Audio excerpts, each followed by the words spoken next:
Promo 8. Robotic duct cleaning. Air side balancing and performance testing. Animations and graphics by Arvind Avan. Subject matter expert, trainer, and content writer. Performance testing of air handler. Steps. 1. Determine the CFM.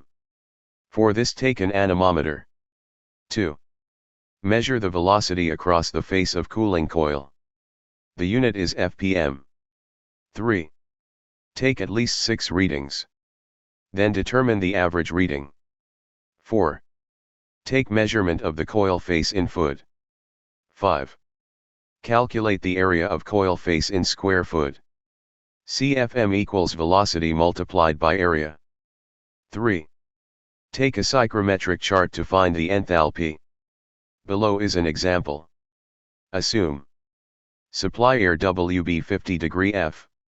Return air WB 60 degree F. Return air enthalpy is 26.6 BTU. Supply air enthalpy is 20.5 BTU. End of the tutorial. Explore our 100% animated, 100% voiceover in English and Hindi, 100% industry aligned, 100% made in India, with creative graphics in 17 multimedia courses, in a wide range of HVAC topics and home appliances. No Google stuff. Contact us, world leaders in multimedia contents and trainings, on https://sbgblv.com, or mail to info@skolenberg.com.